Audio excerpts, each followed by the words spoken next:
তৃণমূল জিততে তো পারবে না, কুমারগঞ্জ হারবে এবার তৃণমূল।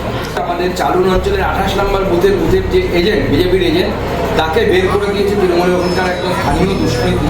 তৃণমূল কংগ্রেস একটা জঙ্গল রাজ তৈরি করেছে, প্রাণসাগর থেকে শুরু করে চালুন, বাঁশুড়িয়া, অশোকগ্রাম, এই যে বিস্তীর্ণ এলাকা। আমরা বলেছি যে মানুষ যদি ভোট দিতে গিয়ে কোথাও কোনো অসুবিধার মধ্যে পড়ে, কোথাও যদি বুথ জ্যামিং হয়, কোথাও যদি সোর জ্যামিং হয়, তৃণমূলের হারমাত গুন্ডারা যদি সাধারণ মানুষকে ভোট দিতে অসুবিধে করে, তাহলে পরে সেখান থেকে মানুষ যদি আমাদেরকে ফোন করে জানায়, উপযুক্ত জায়গায় তাদের অভিযোগ পৌঁছে দেওয়া এবং সেখানে সমাধান করা, যে প্রচেষ্টা আমরা আমাদের তরফ থেকে করবো, সেই জন্য এই ওয়ার রুম খোলা হয়েছে। দেখুন, আমার বিজেপি প্রার্থীর অফিসের সাথে কথা হলো, প্রার্থী যেহেতু ব্যস্ত এই মুহূর্তে, আমাদের চালুন অঞ্চলের 28 নম্বর বুথের যে এজেন্ট, বিজেপির এজেন্ট, তাকে বের করে দিয়েছে তৃণমূলের ওখানকার একজন স্থানীয় দুষ্কৃতী। এই পুরো এলাকাটা তৃণমূল কংগ্রেস একটা জঙ্গল রাজ তৈরি করেছে, প্রাণসাগর থেকে শুরু করে চালুন, বাঁশুড়িয়া, অশোকগ্রাম, এই যে বিস্তীর্ণ এলাকা। এই এলাকাতে এর আগে আপনারা দেখেছিলেন যখন দিল্লিতে একটা ঘটনা ঘটেছিল করোনার সময়, তখন তবলিগি জামাতের তখনও এই এলাকার রোল পাওয়া গেছিল। তৃণমূল কংগ্রেস ভাবছে এই সমস্ত উগ্রপন্থী, উগ্র মানসিকতার মানুষের তাদের ভর দিয়ে তারা ভোটে জিতবে, তৃণমূল জিততে তো পারবে না, কুমারগঞ্জ হারবে এবার তৃণমূল।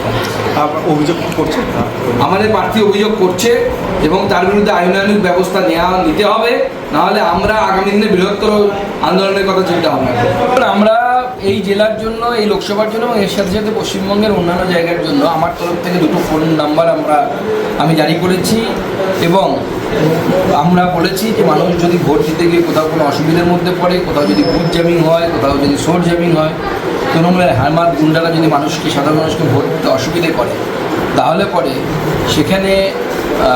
সেখান থেকে মানুষ যদি আমাদেরকে ফোন করে জানায়, উপযুক্ত জায়গায় তাদের অভিযোগ পৌঁছে দেওয়া এবং সেখানে সমাধান করা, যে প্রচেষ্টা আমরা আমাদের তরফ থেকে করবো, সেই জন্য এই ওয়ার রুম খোলা হয়েছে।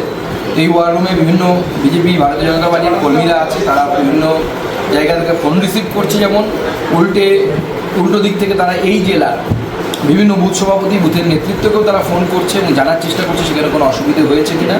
এবং 2টো ফোন লাইনও তার সাথে সাথে আমরা সজীব রেখেছি, মানুষ বিপদে পড়লেই যেন সেখানে ফোন করে জানাবে। এখন পর্যন্ত কোনো রকম গুরুতর অভিযোগ কিছু এসেছে? এখন মূলত ছোটোখাটো অভিযোগই পাওয়া যাচ্ছে, বিশেষ করে কোথাও 100 মিটারের মধ্যে তৃণমূল কংগ্রেস পার্টি অফিস বানিয়েছে, কোথাও তৃণমূল কংগ্রেসের কিছু লোকাল নেতা, চুনোপুটি নেতা, তারা ঝামেলা করার চেষ্টা করছে, মানুষকে প্রভাবিত করার চেষ্টা করছে এবং তারা ভাবছে যে এইভাবে মানুষকে প্রভাবিত করে ভোটে তারা জিতে যাবে।